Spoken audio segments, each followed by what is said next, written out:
السلام عليكم البنات، كي دايرين؟ بخير. نتمنى ان شاء الله يلقاكم هذا الفيديو في احسن الاحوال وتمام الصحه ان شاء الله. فيديو جديد كما العاده. مازال في النظام ديال الصيام المتقطع. دابا الحمد لله من 93 ل 77، اللهم لك الحمد. يعني وكناكلو مزيان وكنشبعوا وفي نفس الوقت كنقصوا. المهم البنات، انا عندي واحد نص كيلو هكا ديال لدان شرملته بالشرموله المغربيه المعروفه. المهم درت فيها تحميرة سكيجبير، تحميرة البزار، البصلة، الربيع، القزبر والمعدنوس. ودرت فيها الملحة وشوية د الكمون وصافي وشوية زويته بلدية، وغنشرب من هادشي مزيان ونخليه يرتاح مع راساتو حتى الوقيته فاش غنبغي نشويه. وغنشويه ان شاء الله معكم. المهم كيف ما تتشوفوا، يعني انايا ماشي كنعقد عليا الامور، داكشي اللي متوفر عندي في الدار كنقضي به، وكنديرو بطريقه اللي هي صحيه ومزيانه، وكناكلو يعني بطريقه صحيه. ما كاينش ديك التعقيدات بزاف، لا هو خصني هادي لا هو خصني داكشي الغالي باش نقص. لا البنات، صافي هنايا غندوز باش نقاد الخبيزه. عندي واحد جوج ربطات ديال الخبيزه اللي غسلتهم مزيان وسقطرتهم وقطعتهم بحال هكا، وعندي ربطه ديال القزبر وربطه ديال المعدنوس اللي درت منهم واحد الكميه وخليت واحد شويه. المهم كنكثروا منه. وعندي هنا نص حامضه ديال المصير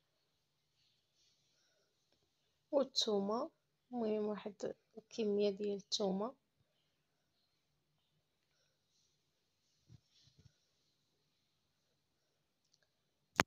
وهنا كاس ديال الماء يكون كبير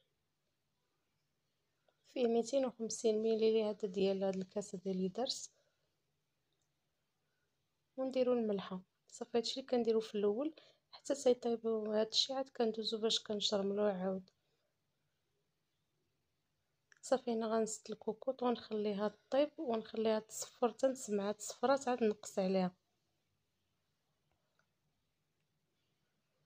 هنا غندوز باش نعجني ان شاء الله واحد جوج خبيزات ديال القمح الكامل باش نتغداو بهم ان شاء الله. انايا راه كندير جوج وجبات في النهار البنات، وفي الصباح ما خديتش الوجبه الاولى، ما خديتش يعني خبز في الوجبه الاولى حتى الغدا، يعني حتى الوجبه الاخيره عاد ناخذو ان شاء الله ان شاء الله.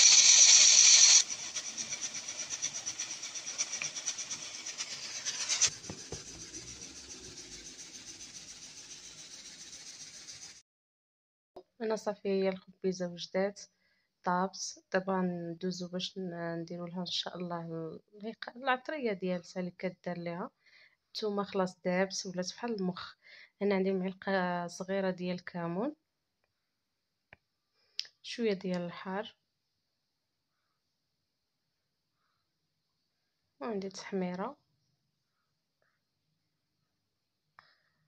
والزيتون، قياس ديال الزيتون اللي بغيتو، ونص حامضه ديال تنعصروها.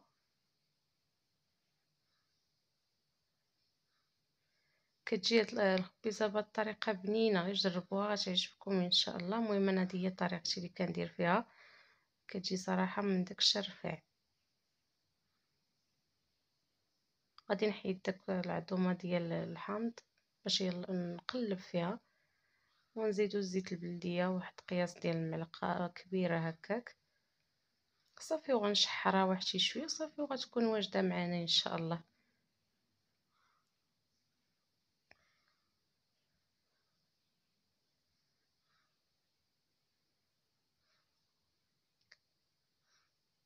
عندنا القطيبات صافي تشواو، ونحطوهم ان شاء الله في الطبيله ديالنا.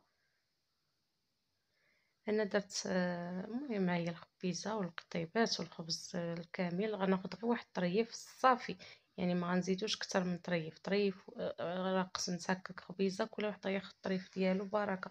الخبيزه جات يا سلام.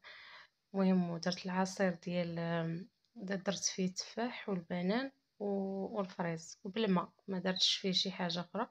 صافي وهنايا القطيبات جاو فتيين مع ديجا صوبتهم قبل.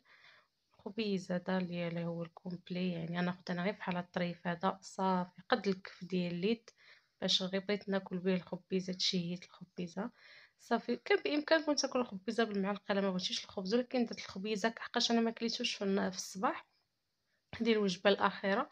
صافي، وغناخد معاها واحد الطريف ديال الخبز وكويس ديال العصير والخبيزه وواحد 3 القطيبات. الله يجعل البركه. المهم الحمد لله، اللهم دومها نعمه وحفظها من الزوال. المهم البنات، انا بقى نشارك معكم هكا يعني داكشي باش كنقص انا تنشاركو معكم. المهم الى اللقاء، الى فيديو قادم ان شاء الله. ما تنسوناش من اللايك والاشتراك.